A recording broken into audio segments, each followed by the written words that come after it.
भ्रम का निवारण करने के लिए परमेश्वर कबीर जी ने बहुत सी कथाएं सुनाई, बहुत से प्रवचन किए, वाणी सुनाई, पर नहीं हमारे गले उतरी नहीं। एक मगध राज्य का एक बिजली खान नाम का पठान था, वहां का नवाब था वो। एक समय क्या हुआ कि मगध क्षेत्र में सूखा गिर गया, अकाल गिर गया। उन्होंने, क्योंकि वहां मगध नगर है एक छोटा सा, पहले बस्ती जिला था उत्तर प्रदेश में, गोरखपुर से 25 किलोमीटर उरली साइड में बस्ती की तरफ आती। अब उसके नाम ही संत कबीर नगर जिला रख दिया गया है। एक छोटा सा नगर है, मगहर नगर है छोटा सा, जैसे बरवाले से भी छोटा। तो वहां सूखा गिर गया, उसमें हिंदू भी इतने हैं, मुसलमान भी बराबर की, दोनों आधी आधी आबादी है उनकी संख्या। तो सभी हिंदुओं ने अपने गुरुओं, ब्राह्मणों और सभी संतों और ये पत्रा वत्रा देखने वाले, इन सब से, भविष्य वक्ताओं से भी पूछ लिया। सभी ने बताया कि 2 वर्ष तक इस क्षेत्र में वर्षा का कोई संयोग नहीं है, क्योंकि आपके पुण्य नहीं है। तो सभी जंतर मंतर करके सब थक गए, हाहाकार मच गई। तो किसी व्यक्ति ने बता दिया कि काशी के अंदर एक कबीर नाम के महापुरुष रहते हैं, वो चाहे तो आपका संकट निवारण कर सकते हैं। अब बिजली खां पठान ने 2 दूत भेजे, अपने सैनिक भेजे, कहा काशी के अंदर। और वीरदेव सिंह बघेल नाम का एक हिंदू राजा था, नरेश, वो काशी का राजा था, नरेश था। और सिकंदर लोधी दिल्ली का बादशाह था। उस दिल्ली के बादशाह के अंतर्गत ये छोटे छोटे राजा और ये सभी नवाब उसी के अंतर्गत आते थे। तो नरेश जो था वो उस काशी का जो राजा था, काशी क्षेत्र का, तो वो भी परमेश्वर कबीर जी की शरण में आ चुका था। जब वो दोनों सैनिक संदेश वाहक बिजली खां पठान का एक पत्र लेकर के वीर देव सिंह बघेल के पास गए, उसमें लिखा था कि हमारे यहाँ बहुत बुरा अकाल गिर गया है, त्राही त्राही मच गई है, और मैंने सुना है कोई कबीर नाम के कोई संत हैं, कृपा उनको हमारे यहाँ भेजें, और हमारे यहाँ वर्षा नहीं हो रही। वीर देव सिंह बघेल ने पत्र लिखा और उसमें कहा कि बिजली खां, इतने बड़े संकट से जूझ रहे हो और संत को बाई ऑर्डर बुला रहे हो, अगर वो आ भी जाएंगे तो कोई लाभ नहीं होगा, आप आओ। अगर वो रजा नहीं बख्शेंगे बाई ऑर्डर बुलाए हुए, आप स्वयं आओ। राजा प्रजा का पिता होता है, उसके दुख से खुद भी दुखी होना चाहिए। आप आइए और स्वयं प्रार्थना कीजिए, अगर वो खुश होकर जाएंगे तो तुम्हारा काम बनेगा। बाकी संत परम है, ये भगवान आए हैं, ये अल्लाह उतरे हैं। और उनको मौखिक भी समझा दिया दोनों सैनिकों को कि जाके आपके राजा को ऐसे, नवाब को ऐसे बोल दो। उन्होंने आकर के बताया जी ऐसे ऐसे बात है। बिजली खां पठान सैकड़ों की संख्या में अंगरक्षक वो साथ लेकर के चला और वहाँ पहुँचा कबीर परमेश्वर की कुटिया के पास। दोनों, वो नवाब भी और नरेश भी, और नरेश वीर सिंह बघेल तो उनका शिष्य था, दंडवत प्रणाम किया। अब बिजली खान पठान था, इनका एक विधान है कि हम शीश नहीं झुकाया करते अल्लाह के सिवा। वो खड़ा रहा, फिर भी मालिक तो अपने बच्चों को शरण में लेने के लिए सोशल छिद्र करते हैं। अब क्या हुआ, फिर उन्हें बताया भी कैसे आना हुआ। परमात्मा ने पूछा कि ये कैसे आई 2-2 नवाब, 2-2 राजा गरीब की झोंपड़ी पर। तो वीर सिंह ने कहा बिजली खां सुना दे अपनी दास्तां।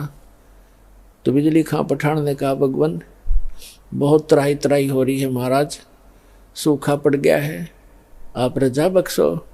परमात्मा बोले भाई चलो, जैसी मेरी भगवान सुनेगा मैं भी अपनी अर्ज करूँगा।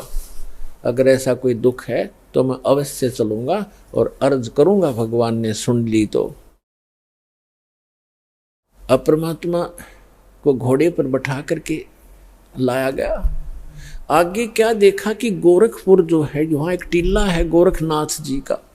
और इन संतों में एक खासियत होती है कि वो इस बात से, अब जैसे शरीर छोड़ गया संत, अब इनकी मुक्ति तो होती नहीं, ये यही धक्के खाते रहते हैं। कोई पितर बन गया, कोई भूत प्रेत रूप में, और जो पितर टाइप हो जाते हैं वो शरीर अपना अन्य जो अच्छी कुछ थोड़ी बहुत भक्ति पूर्व जन्म की या वेदों तक की साधना कर लेते हैं, वो कभी भी शरीर में प्रकट हो जाते हैं, दिखाई भी दे जाते हैं और फिर अंतर्ध्यान हो जाते हैं।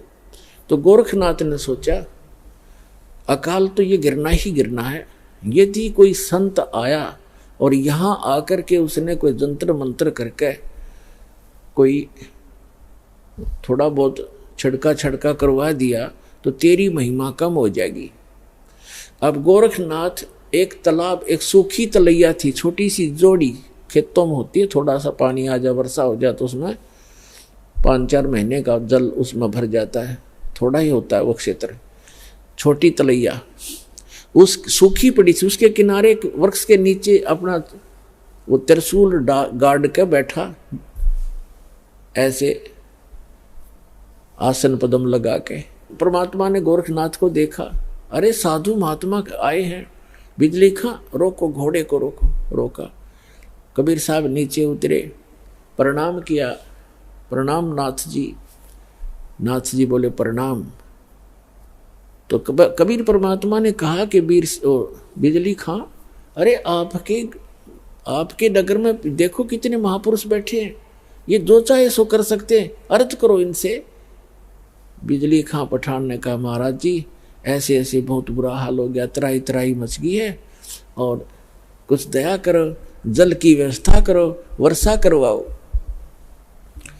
गोरखनाथ जी उठे, त्रिशूल उठाया, उस जोड़ी सूखी तालाब के बीच में जाकर त्रिशूल मारकर ऐसे निकाल दिया।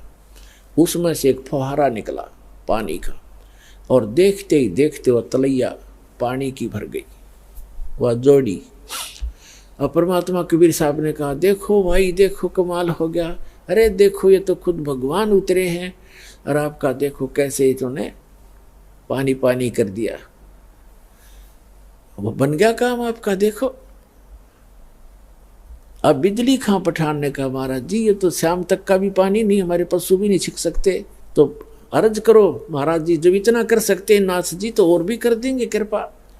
तब उसने बिजली खां पठान ने कहा मालिक ए नाथ जी, हे महाराज जी, वर्षा हो तो बात बने, इस एक तालाब से बात चलेगा नहीं काम, ये तो शाम तक के पीने पीने का भी नहीं काम बनेगा।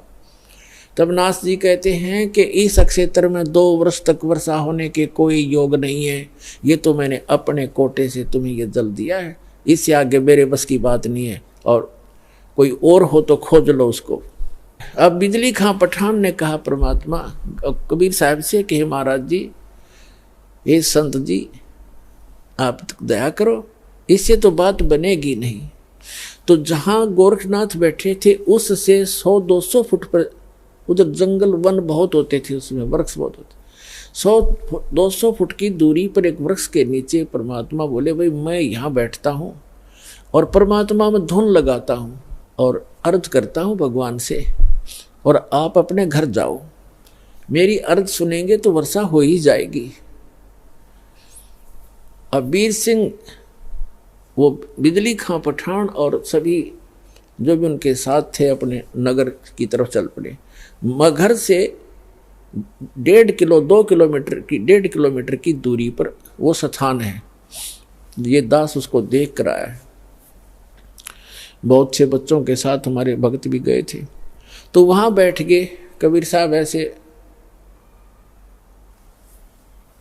कहते हैं लाल प्रगट नहीं हुआ करते, ऐसे भोले से बनकर जैसे भगवान से अर्ज कर रहे हैं, धुन लगा रखी है, धुन भगवान में धुन लगाई, और मुश्किल से वो आधा किलोमीटर गए होंगे बिजली खां पठान और उसके सारे सैनिक से। इतनी जबरदस्त घटा उमड़ कर आई और मूसलधार वर्षा होने लगी। बोल सतगुरुदेव की जय हो, कबीर भगवान की जय हो।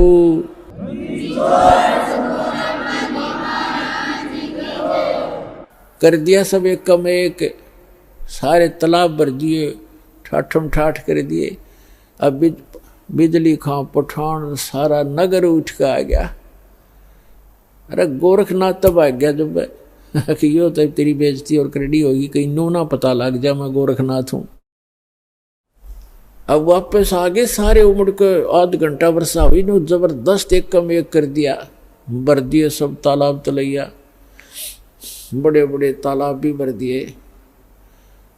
तब सभी आगे कि महाराज ने ऐसे महापुरुष आए हैं, चरणों में पड़ गए और कहा भगवान घर चलो, हमारे घर चलो, वहाँ नगर में चलो। परमात्मा बोले भाई नगर में ऐसे नहीं जाया करता मैं, पहले मेरे शिष्य बनो, हिंदू और मुसलमान दोनों दीक्षा लो, जैसे मैं साधना बताऊं ऐसे साधना करो तो मैं चालू। अब जीवन दान मिला सैकड़ों व्यक्तियों को। छोटे नगर होया गांव होया करते थे पहले, सब कहने लगे जी जो आप कहोगे हम वही करेंगे। तो परमात्मा ने कहा भाई ये मांस मिट्टी खाना अच्छी बात नहीं है, और मांस नहीं खाना ठीक है, भक्ति करो, परमात्मा का नाम लो, अच्छे काम करो, मांस खाना छोड़ दो मुसलमानों। तो उन्होंने कहा जी जैसे आप कहोगे ऐसे कर लेंगे। तो उन्होंने ईद बकरीद मनाना कतई बंद कर दिया, मांस नहीं खाया। बाकी ईद बकरीद वाले दिन खीर ख्यार बना के खान लग गए अपने। कहने का भाव ये है कि परमात्मा ने केवल अपनी समर्थता दिखानी थी। जब नगर में गए, एक व्यक्ति था जुलाहा, उसके संतान नहीं थी, और उसने अर्ज करी भगवान से, हे परमात्मा एक संतान हो जा दास के और मेरा भी वंश चले। परमात्मा ने कहा बेटा भक्ति कर ले। कहते हैं 1 लाख पूत 1.25 लाख नाती, क्या मांगू कुछ स्थिर ना रहाई, देखत नैन चला जग जाई। 1 लाख पूत 1.25 लाख नाती, और उस रावण का दीवान बाती। आप तो एक संतान प्राप्त करने की इच्छा करते हो, और रावण के 1 लाख पुत्र थे, आज उसका कोई ज्योति दीपक जलाने वाला शेष नहीं रहा। कैसे लोक में क्या मांग रहे हो मेरे से, मोक्ष मांगो भाई। पर इतनी बुद्धि हमारा काम नहीं करती। जितनी फिर परमात्मा का आना जाना बन गया वहां पर अपने भक्तों को संभालने के लिए। तो एक मुसलमान जुल्हा था, उसके संतान नहीं थी, और बार बार जब भी भगवान जाते थे यही अर्ज करता था। तो परमात्मा ने कहा ले वे ठीक है, तू यही मांगता है तो 10वें महीने तेरे घर एक संतान एक पुत्र आएगा। ऐसा ही हुआ। ये दास वहां गया था बहुत से भक्तों को साथ लेकर के। तब वहां जो मगर के अंदर, अब बताऊंगा आगे चल के, उसको उसी के लिए कथा बनाई जा रही है। तो वहां एक व्यक्ति मिला था जो परमात्मा की वहां यादगार के ऊपर वो बैठा था। वो कह रहा था हमारा जो एक हमारी जो पीढ़ी चल रही है वो कबीर परमात्मा के आशीर्वाद से चली है। हम कबीर साहब के आशीर्वाद से हमारे दादाजी का जन्म हुआ था, और उसको कहते हैं मोहल्ला कबीर करम। मगर के अंदर एक मोहल्ला कबीर करम नाम का है। कबीर करम माने कबीर जी के रहम, कबीर जी के रहम से बसा हुआ एक मोहल्ला, उसको कहते हैं मोहल्ला कबीर करम। तो कह रहा था हमारा मोहल्ला कबीर करम नाम से जाना जाता है, और हम उन्हीं के आशीर्वाद से हमारा आदि वंश चला हुआ है। तो पुण्यात्माओं, इस एक कथा से आपको कितना पता चला कि मासा घटे ना तेल बधे, वेद ना लिखे जो लेख, और सच्चा सतगुरु मेट कर ऊपर मार दे मेख। अब 60-65 वर्ष का वो जुलाहा हो चुका था, 70 वर्ष 65 से भी ऊपर उम्र हो गई थी। उनको संतान दे दी। और 2 वर्ष तक उस अक्षेत्र में अकाल गिरना था, कोई वर्षा नहीं होनी थी, वहां वर्षा दी। ये वो समर्थ परमात्मा है जो सतगुरु जो चाहे सो करही, 14 कोट दूत जम डरही, ऊत भूत जम त्रास निवारे, चित्रगुप्त के कागज पाड़े। चित्रगुप्त के कागज धर्मराज के लेख मिटा दूं, परमात्मा कहते हैं लिखे हुए को काट कर धर दूंगा और अपना लिख दूंगा उसके ऊपर। वो करके दिखा दाता ने। तो बिजली खां पठान और वहाँ हिंदू और मुसलमान सभी परमात्मा कबीर जी के शिष्य बन गए। काफी वर्षों तक बड़ी श्रद्धा से लगे रहे। अब एक दिन परमात्मा ने जब सब लोग जाना था, अपना काम पूरा कर लिया था, अमृतवाणी बोल कर धर्मदास जी से लिखवा दी थी, तो उन्होंने कहा भी मैं काशी के पंडितों, आप ये कहते हो कि जो काशी में जो बना उसमें काशी में मरता है वो स्वर्ग जाता है, मगर मरेगा वो गधा बनता है, नरक जाता है। मैं मगर में शरीर त्यागूंगा और अपने सारे जंतर मंत्र ये पोथी पत्रे साथ ले लो और सारे आप अपने नक्षत्र भी नोट कर लियो। इस नक्षत्र में मरने वाला, इस पृथ्वी पे मरने वाला जो तुम अटकलबाजी लगाते हो कहाँ जाएगा। इस बात का सब जगह जोर शोर से प्रचार हो गया। सब में आग की तरह बात फैल गई कि कबीर जी मगर में मरने का दावा करते हैं और देखेंगे भी वहाँ गधा बनेंगे, स्वर्ग जाएंगे या नरक जाएंगे। वीरदेव सिंह बघेल कबीर परमात्मा के शिष्य थे, उसने भी अपने सैनिक साथ ले लिए और साथ में और भी बहुत गुणे, कोई हजारों की संख्या में दर्शक काशी और आसपास के गांवों के और मगर के आसपास के गांवों के इस बात को सुनकर इकट्ठे हो गए। और परमात्मा का 120 वर्ष की आयु, लीला में आयु थी भगवान कबीर साहब की उस समय, 120 वर्ष की आयु में। और बनारस से लेकर मगर लगभग 125 किलोमीटर 150 किलोमीटर का अंतर है। पैदल गए थे और 3 दिन में पहुंचे। अब वहां जाकर के अब बिजली खां पठान को पता चला कि गुरुजी आ रहे हैं, उनकी खातिरदारी के अंदर खूब तैयारी करवा दी सारी। अब जहां पर परमात्मा की यादगार बनी हुई है वहां परमात्मा कबीर जी जाकर बैठ गए। जिस दिन परमात्मा ने सतलोक जाना था, गमन करना था, सुबह उठकर कहा कि बिजली खां पठान मैं स्नान करूंगा। बिजली खां पठान ने कहा जी जल बहुत ला रखा है, कुएं से भरकर ला रखा है। तो परमात्मा ने कहा मैं कुएं के जल से स्नान नहीं करूंगा, मैं तो बहती दरिया में स्नान करूंगा, मैंने शरीर छोड़ना आज। तो बिजली खां पठान और वहां के सभी जो सेवक थे हिंदू और मुसलमान, सब ने करबद्ध होकर कहा भगवान यहाँ पर एक आमी नदी बहा करती थी, अब उसका आमी नदी तो है पर जल नहीं है उसके अंदर, और ये भगवान शिव के श्राप से शापित है, सूख गई है। परमात्मा बोले भाई चलो दिखाओ मुझे कहाँ है वो नदी।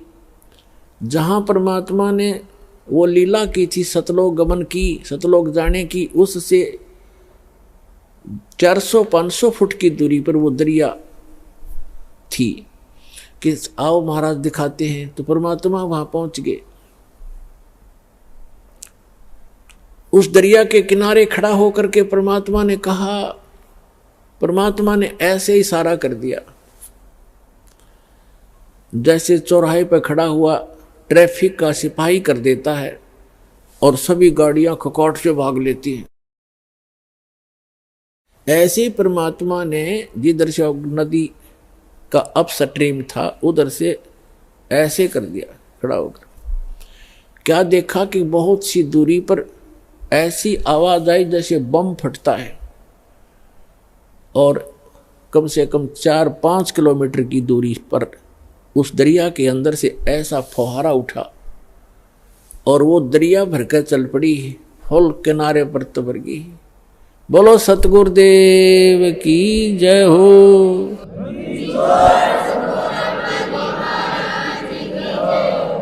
और देखते ही देखते वह किनारे को चाटने लगी, फुल होगी कतई। सब नावों मुल गए और पीओ पानी ऐसा जैसे कदे आज तक देखा नहीं सा मीठा पानी, क्योंकि सतलोक से भेजा भगवान ने। गंगा के पानी को भी माफ कर दे, ऐसा जल उस समय बहने लगा। सबने स्नान किया, क्योंकि वहां तो कई हजारों की संख्या में दर्शक गए हुए थे। सब मलमल करना आए। फिर परमात्मा ने कहा कि भाई मैं एक चादर नीचे बिछाओ, एक चादर ऊपर ओढ़ूंगा, और मैं यहां शरीर छोड़ूंगा। फिर परमात्मा ने देखा एक तरफ हिंदू खड़े हैं, एक तरफ मुसलमान खड़े हैं। एक तरफ वीरदेव सिंह बघेल खड़ा है, काशी का नरेश हिंदू राजा। एक तरफ बिजली खां पठान खड़ा है, मुसलमान नवाब। और उसके सैनिक साथ हैं, उसके भी सैनिक उनकी साइड में खड़े। और अन्य जनता भी बहुत खड़ी है, मुसलमान इधर, हिंदू साइड में। वो तो अंतर्यामी थे, फिर भी उनसे पूछना चाह रहे थे कि बिजली खां पठान, आपने ये शस्त्र किस लिए ले रखे हैं? वीरदेव सिंह बघेल, आपकी सेना और ये तुम दोनों सेनाओं ने शस्त्र किस लिए लेकर आए हुए? मुझे क्या खतरा था? तब वीर सिंह बघेल बिजली खां पठान वो तो बोल नहीं सके। अन्य जो जनता थी हिंदू और मुसलमानों में से कहने लगे, गुरुदेव, हिंदू वाले कहने लगे, आप हमारे गुरु हैं, हम आपका अंतिम संस्कार अपने हिंदू रीति से करेंगे, इन मुसलमानों के हाथ नहीं लगने देंगे।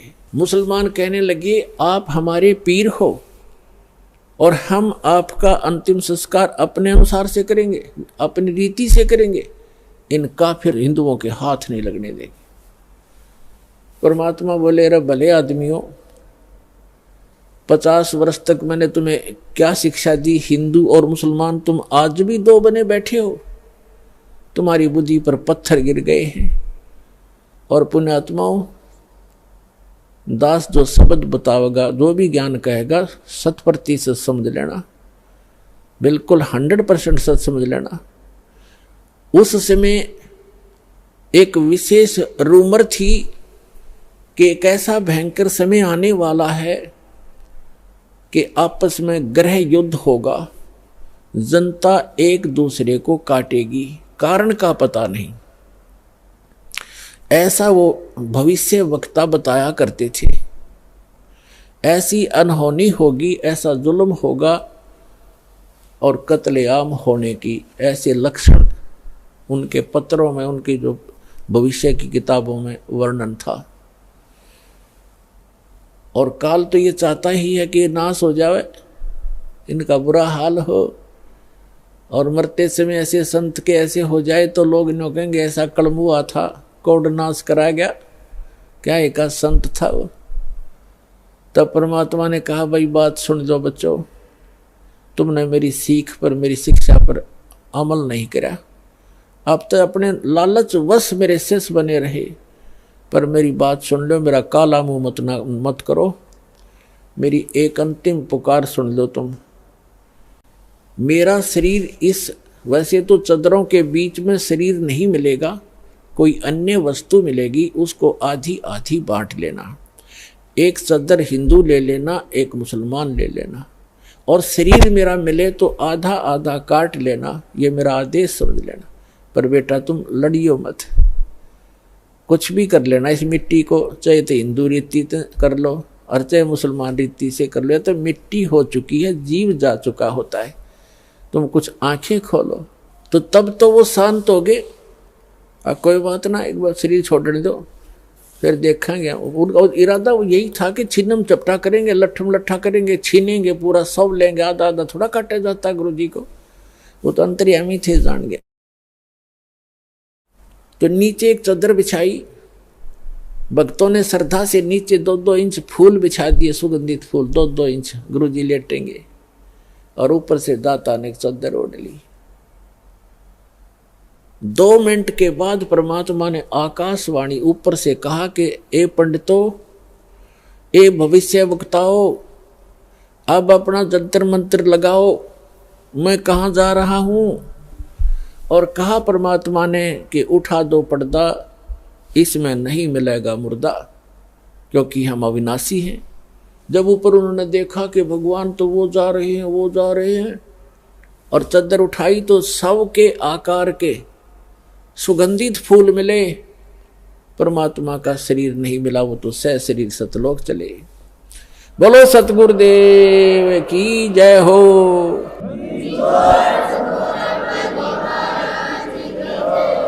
उस समय आपस में हिंदू और मुसलमान ऐसे गले से मिलकर रोने लगे जैसे अनाथ हो गए हों और एक अनमोल वस्तु खोजी हो। उनका उस दिन समझ में आई ये भगवान थे, ये एक आम इंसान और संत नहीं थे। दोनों रो रहे हैं कि हम कितने दुष्ट हैं, एक दूसरे से गले लग कर रो रहे हैं। वीर सिंह बघेल और बिजली खां पठान रो रहे हैं कि हमने अनमोल रतन खो दिया और अंत समय में हमने उनकी आत्मा को दुख दिया, हम कितने नीच हैं। पुणात्माओं, यदि परमात्मा ये रजा ना बख्शते, वहाँ कत्लेआम हो जाता, गृह युद्ध हो जाता हिंदू और मुसलमानों का। तो ये समर्थ परमात्मा है। समर्थ का शरणाग हो, रंग होरी हो, भाई कदे न हो एकाज रोम रंग होरी हो। समर्थ का शरणाग हो, कभी भी कोई बुरा नहीं होगा और नेक नीति से काम करो। तो क्या किया, एक चद्दर हिंदुओं ने ले ली, एक चद्दर मुसलमानों ने, आधे आधे सुगंधित फूल दोनों ने ले लिए। मुसलमानों ने वहाँ कब्र बना दी उन फूलों और एक चद्दर को नीचे जमीन में गाड़ के, और हिंदुओं ने भी एक यादगार बना दी। अब दोनों ने वहाँ पर एक, मुसलमानों ने तो एक मजार बना रखी है मंदिर नुमासी, मस्जिद की तरह मंदिर नुमा, और हिंदुओं ने एक मंदिर सा बना रखा उस जहाँ पर वो फूल परमात्मा के नीचे, परमात्मा के तो सारी पृथ्वी है। वैसे उनकी उस भ्रम को निवारण करने के लिए परमात्मा ने जो लीला की थी, उन फूलों के ऊपर एक मड़ी सी बनाकर एक मंदिर बना रखा है, और उन दोनों में आपस में ज़्यादा से ज़्यादा 50 फुट का अंतर है। इस तरफ मुसलमानों ने बना रखे, इस तरफ हिंदुओं ने। ये दास वहाँ गया था तो वहाँ के हिंदू और मुसलमानों ने बताया कि हम आज तक कभी भी उसके बाद धर्म के नाम पर लड़े नहीं है। चाहे कहीं पर भी हिंदू मुसलमानों का चाहे कितना झगड़ा हो गया, हम आपस में कभी हमारा रसूख नहीं बिगड़ा। उसके बाद हम इतने नम्र हो गए, हम इतना गलानी बन गई हमारे दिल में, हम आज तक आपस में हिंदू और मुसलमान लड़े नहीं धर्म के नाम पर। एक वैसे तो कवा सुनी घर में भाई भाई की हो जाती है, वो अलग होती है, पर इस विषय में हम नहीं। तो इसके विषय में धर्मदास जी ने कहा था, आज मोहे दर्शन दियो जी कबीर, आज मोहे दर्शन दियो जी कबीर, आज मोहे दर्शन दियो जी कबीर। सतलोक से चल कर आए, सतलोक से चल कर आए, काटन यम की जंजीर, आज मोहे दर्शन दियो जी कबीर, आज मोहे दर्शन दियो जी कबीर। थारे दर्शन से मारे पाप कटत हैं, थारे दर्शन से मारे पाप कटत हैं, निर्मल होवे जी शरीर, आज मोहे दर्शन दियो जी कबीर, आज मोहे दर्शन दियो जी कबीर। अमृत भोजन मारे सतगुरु जी में, अमृत भोजन मारे सतगुरु जी में ये शब्द दूध की खीर ओज मोहे दर्शन दियो जी कबीर आज मोहे। हिंदू के तुम्हें देव कहाए, हिंदू के तुम्हें देव कहाए, मुसलमान के पीर आज मोहे दर्शन दियो जी कबीर आज मोहे दर्शन दियो जी कबीर।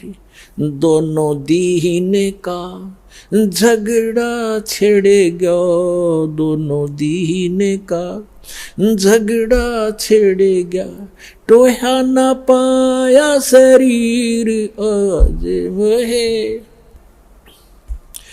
धर्मदास की अर्ज गुसाई, धर्मदास की अर्ज गुसाई, बेड़ा लंगाइयो पर ले तीर आज मोहे दर्शन दियो जी कबीर आज मोहे दियो जी कबीर। तो पुण्यात्माओं, ये वो परम पिता है जो हमारे लिए भटक रहे हैं। आप इस भक्ति काल के समय के लिए ये परमात्मा अपनी छाप छोड़ गए। जो समर्थ परमात्मा किया करता है वो उस परमेश्वर ने वो लीला की। परमात्मा मुर्दे को जीवित कर सकता है। ऋग्वेद मंडल नंबर 10 सूक्त 161 के मंत्र नंबर 2 में कहा है, पर यदि रोगी की आयु समाप्त होगी हो, इतना क्षीण शरीर हो गया हो और मृत्यु को भी प्राप्त हो करके मृत्यु देवता के पास चला गया हो, तो समर्थ परमात्मा अपने भक्त को उससे भी छुटवा कर वापस ले आता है और 100 वर्ष तक का स्वस्थ जीवन उसको देकर 100 वर्ष की आयु उसको प्रदान कर देता है। बोलो सतगुरुदेव।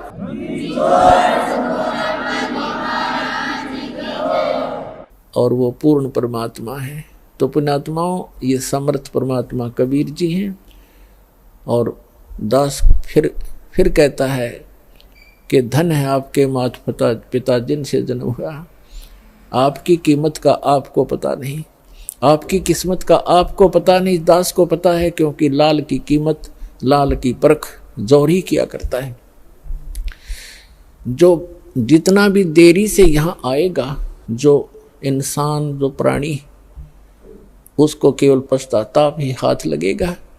तो इससे दास की प्रार्थना है, जितना हो सके अपने भाई बहनों को, रिश्तेदारों को, जहाँ तक भी आपकी पहुँच है, सबको प्यार से समझाओ। बोलो सतगुरुदेव की जय हो।